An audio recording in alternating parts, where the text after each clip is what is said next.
Welcome back, beautiful tri-state area. You're listening to A Moment of Zen right here on 710 WOR, the voice of New York, iHeartRadio. I'm your host, Zen Sams. Up in just a few minutes, we have our PoliticGuy segment brought to you by Caldwell Soames. And today we're featuring Shaun Kraisman. He's no stranger to the camera. Shaun is a two-time Emmy-nominated TV news anchor, reporter, and host. He is currently the anchor for National Report, airing live every weekday from 9 to 12 p.m., reaching more than 80 million homes. We've definitely got a celebrity on our hands, guys. He's come on a very, very long way from the 11th season of American Idol, when I recall watching him, dubbed as Ryan Seacrest's doppelganger. Today, he joins me in studio right here at iHeartRadio's WR Midtown Manhattan locations, and we're chatting NYC dating culture and what it's like for a single white guy dating in the Big Apple these days. We'll also get his reaction to Tucker Carlson's exit from Fox and his take on right-wing media. Lastly, of course, we're going to talk about Donald Trump because everyone else seems to be covering this. And, well, people are still very much interested in what Trump does next. Welcoming now to the show is the amazing Shaun Kraisman. Welcome, my friend. I appreciate you having me on. I can't believe you got into the archives with the American Idol stuff. I thought that got buried somewhere really, really deep.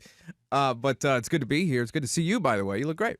Good to see you, too. Thanks for coming in studio. Now, let's dive right in. So there's this new study found it's much better to be sleepless in Seattle, Shaun, than dating anywhere in New York City. In fact, New York City ranked 151st out of 182 cities in Wallet Hub's 2022's best and worst cities for singles. Yeah. Now, you're often hot on the single scene, and the Big Apple and the Big Apple's dating scene is simply, for many, too expensive. The study found our famously pricey city ranked dead last in terms of cost for dates. What do you say to this?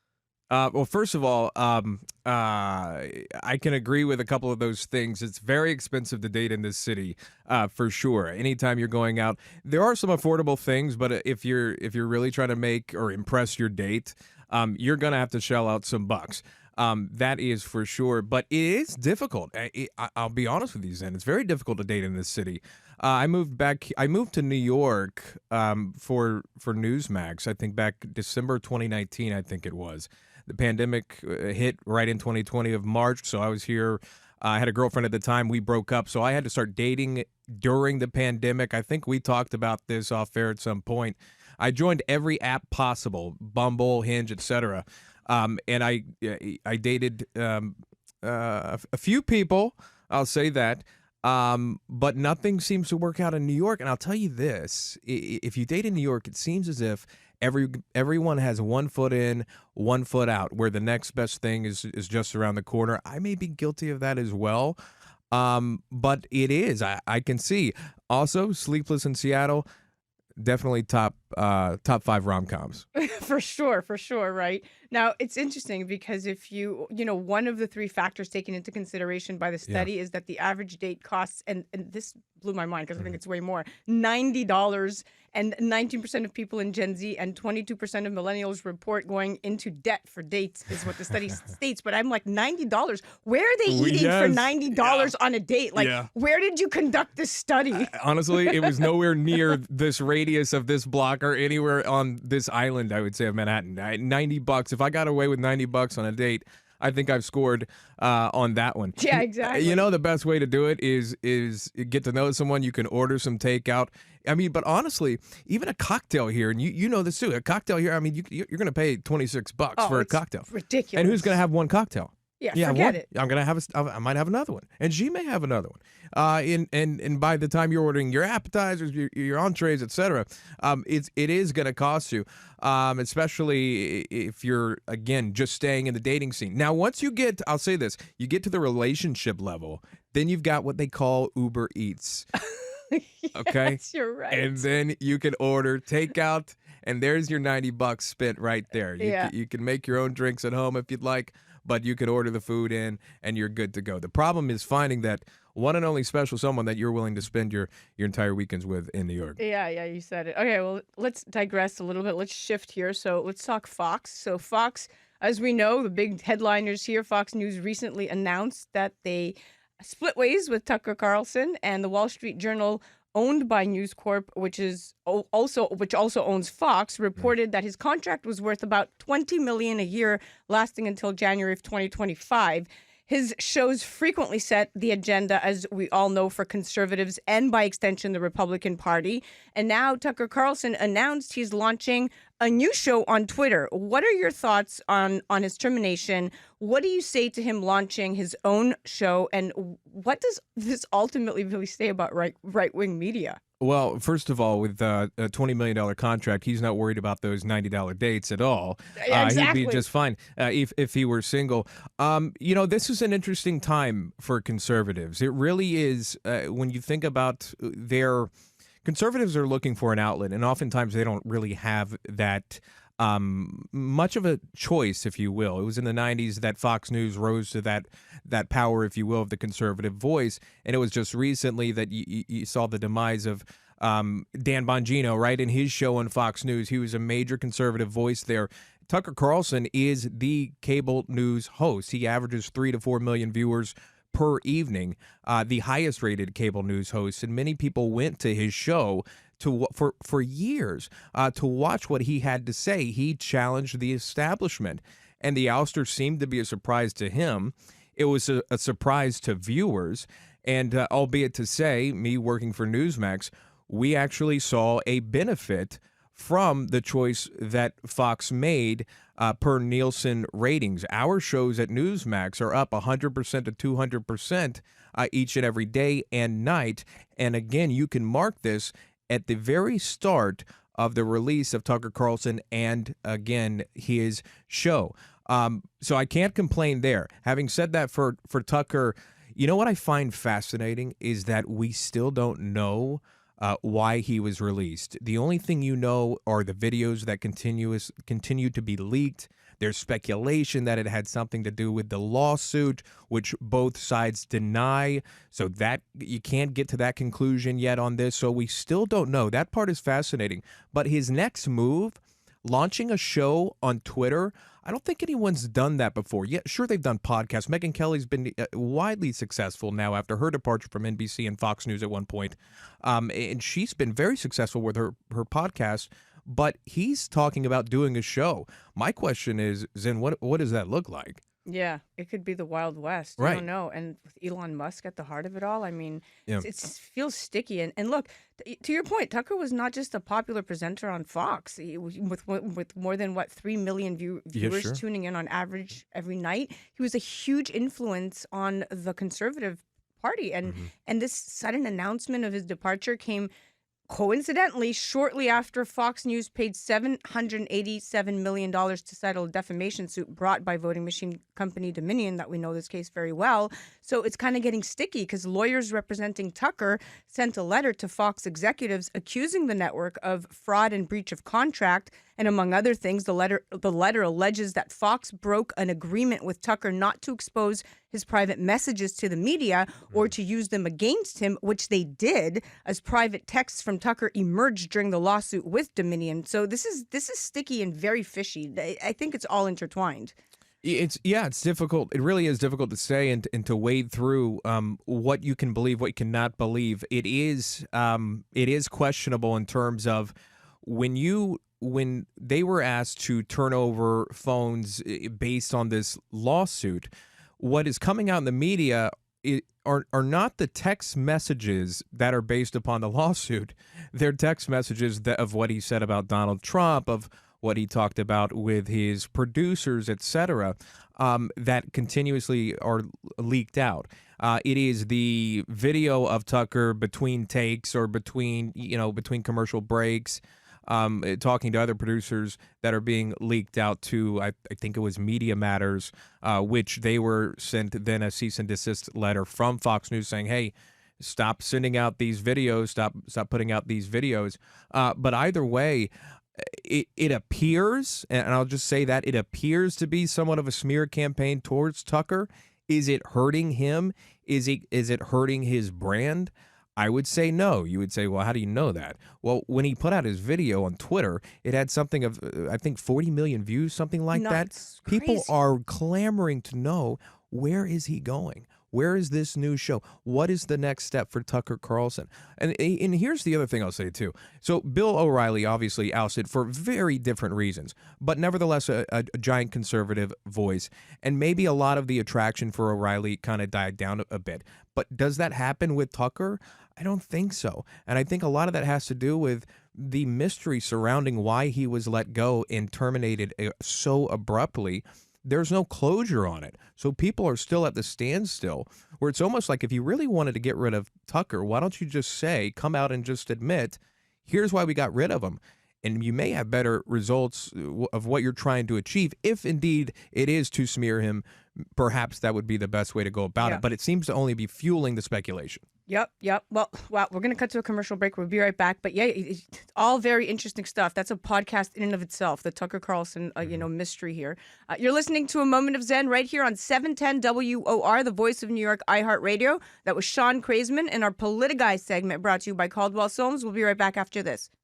A Moment of Zen is brought to you by Caldwell Soames Incorporated, investing globally in transformative businesses like Original Digital Corporation, or ODC. ODC develops advanced consumer and commercial fintech solutions such as OG Pay, which will transform the way you manage your money. From sending and receiving money globally for free, paying for goods and services in person and online, pay bills, buy and sell digital currencies, all while earning interest. OG Pay is easy to set up, FDIC insured, and your information is secured. Check out ogpay.com.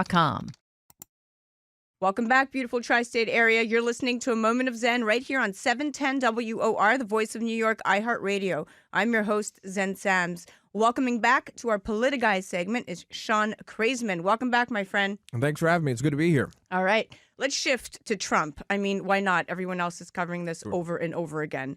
So, New York jury verdict that found Donald Trump liable for battery and defamation flooded the airwaves, and it appeared to have caused a little more than a ripple on the 2024 campaign trail.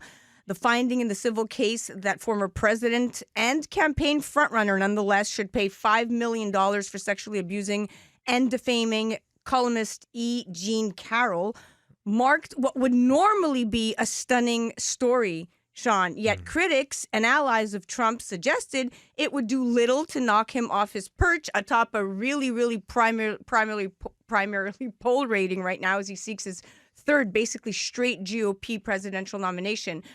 In your point of view, will the recent Trump verdict have an impact on the campaign trail, and does Trump get reelected? You have to break it down with the primary and with the general in terms of how this plays out. So he recently appeared on a CNN Republican town hall in New Hampshire.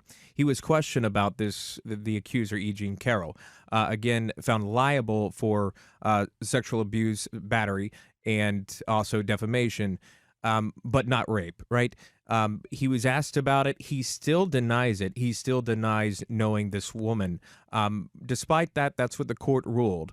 And he was asked about it on CNN, and that was his response. And I think one of the, if I remember correctly, the moderator asked him about this, and he says, I don't think this will hurt me, and I'm paraphrasing, because he went up in the polls. His poll numbers in terms of primaries going against other Republicans that are vowing for the 2024 Republican nomination, no one's even close. Ron DeSantis hasn't thrown his name in the ring yet, but he still is obviously polled.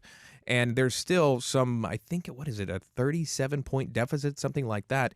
Now, in the general, that's where he could potentially see issues, because this is where you're talking not to just your base, which are strong. This is where you're talking not to just Republicans. You are talking to moderates. You're talking to independents at this point. And female voters will look at that. And female voters will look at where you stand on abortion as well. And I think those are going to be a couple of hot topics. I believe he will be your Republican nominee come 2024, but it may play a role. And politics is a dirty game, right? We know this. We've seen this. It always has been. Do you think Democrats will use this as a tool? Absolutely.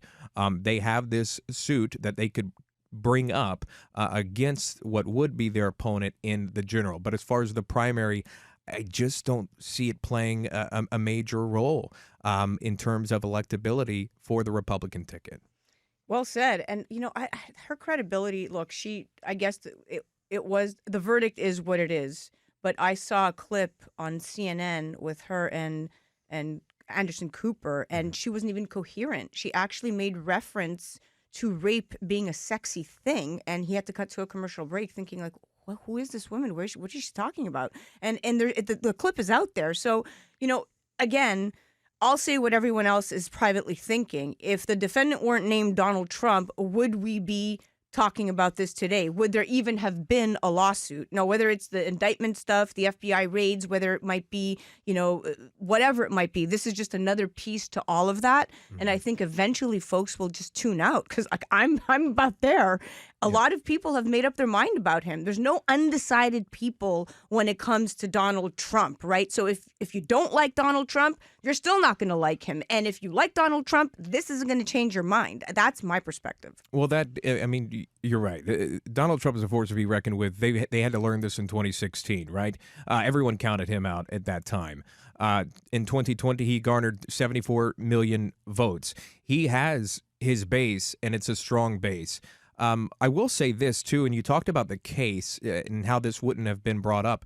It actually is interesting because it was Governor Kathy Hochul, who recently just took office in New York, that changed the law on the statute of limitations, which allowed a case like E. Jean Carroll to come forward with these allegations. Had Governor Hochul not changed this law so recently, this case wouldn't have been brought forward. And remember, these allegations happened back in the mid-'90s.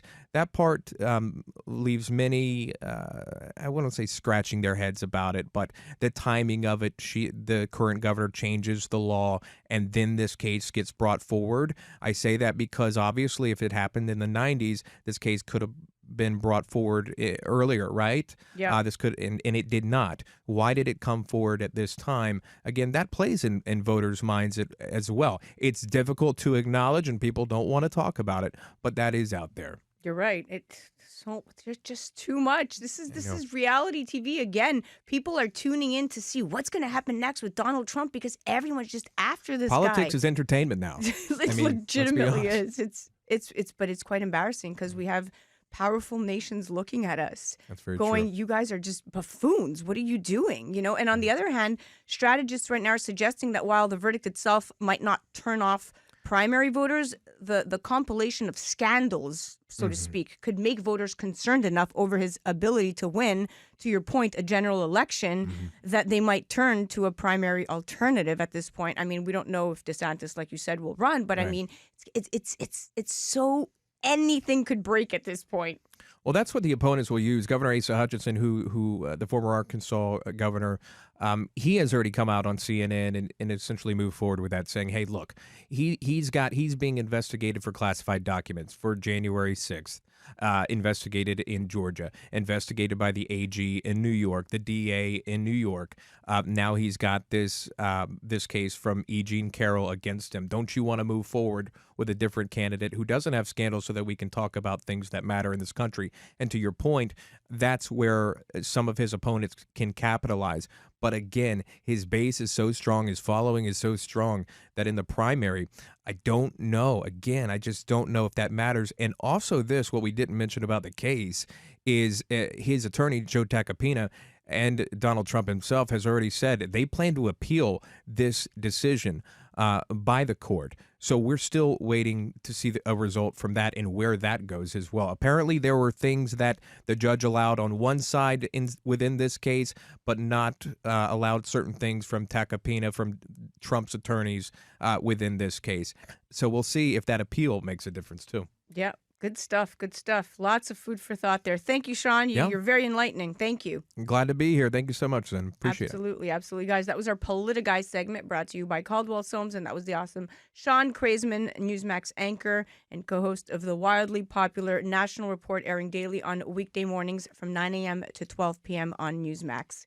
You're listening to A Moment of Zen right here on 710 WOR, the voice of New York. iHeartRadio. Will be right back after this.